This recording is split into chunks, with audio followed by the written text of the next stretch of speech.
Alright, what's up, guys? Another episode into my 21 episode challenge. Excited for this one.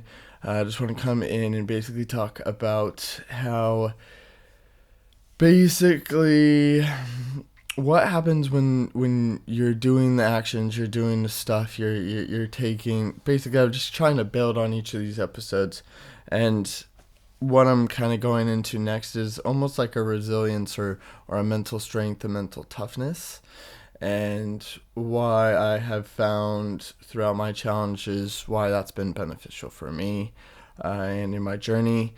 So, of course, there's always going to be, once you start taking action into the things that you said you've always wanted to do, there's going to be this wall that you hit, or there's going to be a feeling of discomfort, or moments where you want to stop or give up or anything like that. And this is when resilience kicks in, or this is when that mental strength, that's when this becomes part of it, and that's where you truly grow.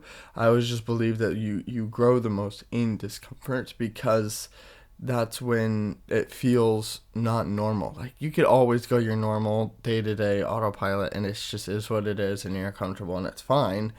But it's when you seek out that discomfort and you do the thing that you don't want to do, and you have to push past it, and that's what builds that resilience, and that's why some people are adaptable. And that's what I find is, like, sometimes when I'm pushing myself, and when life happens, it's almost like you have this resilience and this skill to kind of figure out how you adapt and what your mental strength is, and how you can figure out your next step and that next action that you need to take, instead of that constant looping on thought processes and things like that. So this is where I'm going to go into this episode. And first off, I guess I just kind of want to define the terms. And mental toughness for me basically is just the ability to stay focused and committed, even when there's pressure.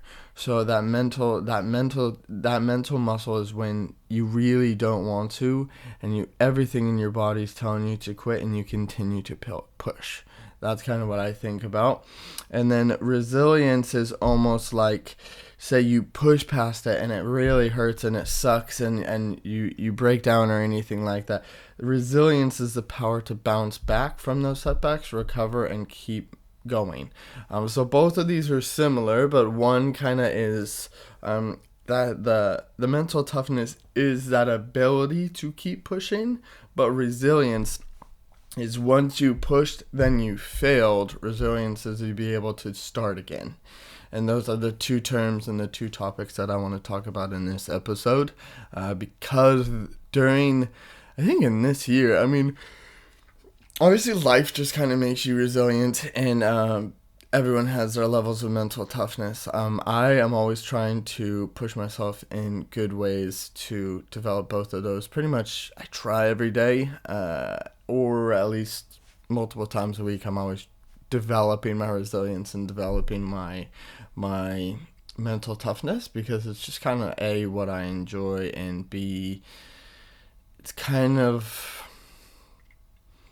fun for me to see how much I can endure and stuff like that, because I just enjoy it. I'm kind of weird, I guess. I don't know if that's normal. If it is, definitely let me know, so I feel a little bit more I don't know, I guess better about it. I don't know. I enjoy it, so it just is what it is, and that's cool. But basically, I doing these challenges and these monthly ones, I've really had to push my mental toughness and my resilience, especially because during these physical ones, I mean, doing like 10,000 push-ups, I mean, that was grueling. I did 360 a day, every day for an entire month straight. And then, no matter what, even if I had like 200 left to do and it's 11 p.m., I was out doing them. And then I still had to do a video, and like there were so many things that I had to do where I was like, fuck. And it was just grind. But then there's plenty of other stories where, for example, my running challenge, doing the K per day, that one was crazy, because I would do a full day, already do a workout, but then have to go run, and then it would be pouring rain, or the wind was crazy, or there's just so many things that would basically, I could so easily just make the decision, be like, maybe I'll just run double tomorrow, or like, oh, like no one would know if I'm out here or not. It doesn't really matter that much, but I would know. And then even then, I remember there was this one run. I was running and running and running. I can't remember how far it was. One of the longer runs. And I'm running along this place. It's called Oriental Bay, and I'm running along the wall. And it's crazy wind. It's crazy raining, and I'm coming up to this wall where, of course, there's waves crashing in, and I'm standing next to this wall, and I'm running along it, and this huge wave comes in and splashes the wall, comes up, and just fully lands on me. So I'm like sopping wet, and it was just the worst timing. It's like when you're kind of on the side of the road and a truck drives by and just splashes you with all the water from the street. It felt like that. But then it's almost weird because I smiled. I got so excited when that happened because it meant that I had to keep pushing and I had to keep running. It was so weird. Like, I like those moments because I know that's where I'm like, fuck, I could really quit right now and just be like, oh, this is happening to me, not for me. But I was grateful in that scenario. I literally like smiled and laughed, and I was like, let's go, and kept running. And I was so excited. It was so weird. I just love those moments. And then I was the only one running out there. There wasn't anybody else out there. It was in the evening time, pouring rain, crazy wind, but I was still out there, and even getting splashed by waves and rain. It was so fun. But I know in those moments is when I was developing that resilience and that mental toughness. So that's what was really, really fun. Same thing with like the Murph challenge. Doing 100 pull-ups in general is already tough, but then adding a weight vest to that, and there's been plenty of times where, you're running, you're sweating, you're exhausted. Excuse me. It's you're exhausted, and yet you still keep going. Like, there was so many times where, I could do those first couple sets in that vest. I would get to the point where I could only do like one pull-up. So I'm like literally doing like 10, 10, 10. And then all of a sudden it's getting to like 60, 70 pull-ups. I'm still having to do 200 push-ups, 300 squats, and then run another mile. I'm exhausted. And I'm getting to the point where I have to bust out one pull up at a time, and like I'm doing push-ups, and then my arms just give out, and I just hit the ground, and I have to get back up and keep going. Like, those are the mental toughness that I just like developing. And that was another one. What else? The cold plunge challenge as well, especially having to make the decision to jump in that cold water every day was so cold. It wasn't like it was that hard, but it was like when you're relaxing, or you're hanging out with friends and you're doing all the things you normally do in life, and you're like, oh wait, no, I didn't do my cold plunge yet, I still have to go do it. And you're like, shit, okay. So then you do it, and you feel incredible. And I always just want to share that too. Like, when you do the thing that makes you mentally tough, or you do the thing that makes you resilient, you look back after it, and it doesn't feel great in the moment, but the next day, the moment after, when you accomplish the thing, it feels incredible. So it's like this dichotomy of like, feels bad but makes you feels good. But like the other way around, you could not do it, and then all of a sudden then you feel worse because you said you would do something and you didn't. So then your confidence gets diminished, because not diminished, but like your confidence drops because you didn't do the thing that you said you would do. And that's when it's hard, because you constantly are not keeping the promises that you make to yourself. And my life goal, my life journey is I genuinely just want to keep the promises I make to myself. And therefore I will keep my promises to others, and I just want to be like a man of my word and all that stuff. So those are some of the things that, of course, resilience and mental toughness just add into those skill sets, or those characteristics that I want to develop as a human. So I guess that's kind of the topic with those things, but there's been plenty of other times in my life journey where I feel like there was times where I just don't want to keep going. Or in sales, if you're going and making calls, or knocking on doors, especially I'm indoors now, and you knock the door, they say no, you gotta keep going. Keep yawning, that's ridiculous. But you knock the door, they say no, you move on. You knock the door, they say no, you move on. Like, it's just this grind where you're uncomfortable. You're talking to a complete stranger. You have to sell the thing that you're trying to sell. Same with cold calling. You call, you have to carry the conversation. You have to figure out your tonality. You have to figure out what their problem, what their pain points are, what their problems are, what makes them believe. You have to have conviction. You have to believe yourself. You have to always be aware. You have to work on the right questions. There's so many things that all come, and then all of a sudden it's a no, it's a no, it's a no, it's a no, it's a no. But if you keep being resilient, and you grow into that skill where every no is closer to a yes, and every door you knock is one step closer, that's where sales can become trackable. Is when you're like, oh, it takes me this many doors to get a sale. It takes me this many calls to get a sale. It takes me this many appointments set to make it happen. I have to talk to this amount of people to get the deal.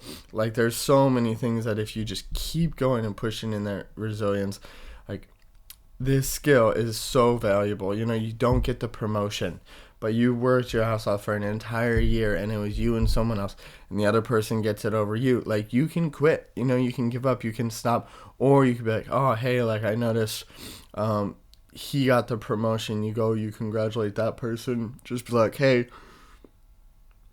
ask for feedback and ask what you can grow on. So then the next time a position is available, be like, hey, how can I get into that position next time? And that's when your employer or your manager, your boss, will look at you and be, wow, that's resilient. Like, what a resilient, like that, what a great way to handle that.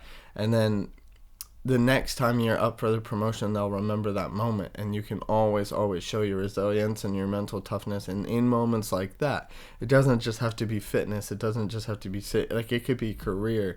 It could be your relationships, like if you have a friendship that ends, or a girlfriend that breaks up with you. Like, there's so many things where things like that will happen, and you have to be able to endure and understand and reflect and figure out what you did wrong or how you could have been better, and all that stuff. You have to accept responsibility and see what you could have done differently to make the next one better, and all of that stuff. But then if you take another crack at it, you bring your resilience, and you have the next mental strength to make sure that you have more emotional control, or your communication style is better. There's so many things that you can grow in when you decide to live a life of developing your resilience and your mental strength, because your mindset is the one thing that you can always control, and that's the most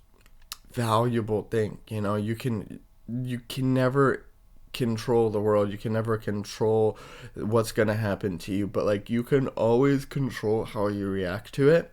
And if you have emotional intelligence mixed with mental strength, resilience, and self-accountability, like, man, you can live a really great life, because you're just always in full control of your circumstances and how you react to them. It can lead to a pretty great life. So that's a kind of another thing that I just want to go into, those things where those are the things that I've learned through a few of my journey when it came to my physical challenge, sales, and then relationships as well. And then the next segment that I almost want to go into is how when you have these skills, it also makes you very adaptable, because when you have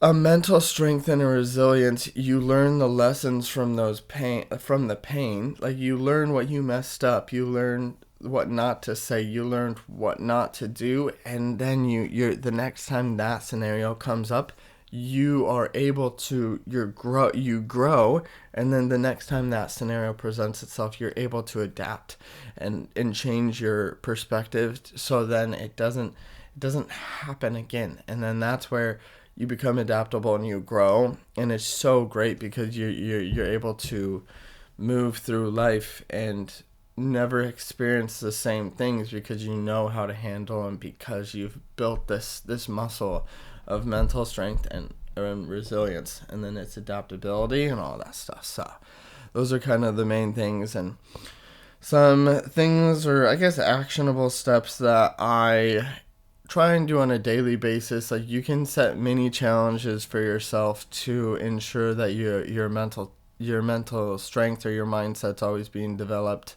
or your resilience always being developed. And you can do that in everyday challenges. If like you want to be more mentally tough, you can turn on the cold water first when you jump in the shower, because it's something you don't want to do. You do it, it makes you like, you're like, oh, then you do it, it feels good, then it makes you like tough, or tougher, because you didn't do the thing that you wanted to do, and then you feel more resilient because you do things that make you uncomfortable, and then you grow, and then it's better and all that stuff. Or like, if you don't want to have the tough conversation with your partner and you decide to do it, if you need to have like a employee conversation and you need to give feedback, you do it, and like you just bust it out, and you set these little mini challenges, and then you grow every day. And that's where the goal is always to be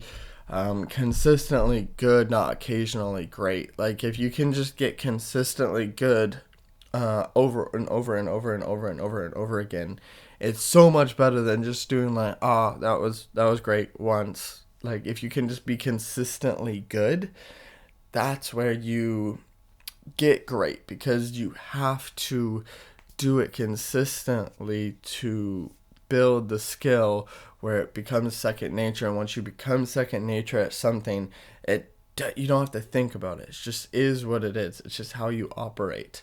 And that's where you do the uncomfortable thing. You're building the mental toughness and the resilience to get you to the point where you're consistently good, where it's second nature. Then everything just gets easier, and then you can pick your next battle, and your next epic story and all of that stuff. Because again, those are the things where at the end of your life, you're not going to remember what bag you had or what car you drove, or cool. Those things are awesome, but like, you're going to remember the stories. You're going to remember the impact, who you had in your life, like your friends, your relationships, who you are. And if you can just always be a person of good character, a person who other people can rely on, those types of things, I feel like, are the things that nobody can ever take away from you. And I have found that when you develop the characteristics within yourself, and you consistently do that, people around you will notice. And people who don't notice or don't care, like, it doesn't matter. Like, it matters who if the people around you can say that you're a good person and you are who you say you are, and you make an impact in their life, or things like that, that's a life well lived. And I just want to be someone who does that. Like, I want to be a type of person who, when people are around me, I help them, and I support them, and I make them believe in themselves, and I push them to accomplish the things that they want to accomplish, while being supportive and helpful and kind and generous, but also like being brutal when you need to be. Like, if someone needs an honest truth, like, want to be the type of person who will say it and like help them grow in the ways that they want to grow. So those are kind of some of the things, just staying consistent, all of that. Another episode down. Of course, this is starting to get a little bit more fun. I think I'm getting my my rhythm down, and this has been kind of fun. So I don't know if I'm gonna be able to get some interviews in during these 21, but it's all about the growing, and we'll get there eventually. And right now I'm getting more confident and comfortable with this, and I hope it's kind of getting there. We're definitely growing in my discomfort of not having to overthink it. Like I feel like I'm definitely getting more comfortable where I pick kind of my topic. I get a little bit of talking points. I mean, right now I have these kind of like notes up here, and I hopefully can get to the point where I don't even need to look at the notes to kind of remember my talking points and stuff like that. But it is what it is, and this has been fun. So I appreciate everyone listening, and just remember, the more you train your mindset, the better your life will be. Because if you can control your mindset, it's just the one thing that you can always be in control of, and you can always change it. Like the second you're upset, you're like, oh, why am I upset? How can I not be upset? What can I say? What can I do? Who do I need to talk to? What do I need to go for a walk? Do I need to chat about it? Like, and you figure out your what you need, and you face the discomfort, and you don't run away from what you need to talk about, but you start to develop those greater discomforts when you face stuff head on as well. So just make sure you're always training your mindset, develop the mental toughness, find many challenges in your day that you can push yourself, and just remember, you at the end of your life, you always want epic stories to tell. So always find the things that you can enjoy in life and remember, and share those stories. And if you have any cool stories, like, please message me. I love hearing them, or just things where you feel like you're struggling with your mental states, or like things like that. I'm always happy to chat with people who feel like they might want to work on their resilience, or just anything that I can do to help. I'm always open ears, and all that stuff. So another podcast down. Appreciate everyone contribution with Connor. Hopefully we contributed something in this one. If I did, please let me know. Or if you made it to the end of the podcast, just know how grateful I am that you're paying attention. And I hope all the best for everyone. And let's keep grinding. See you guys.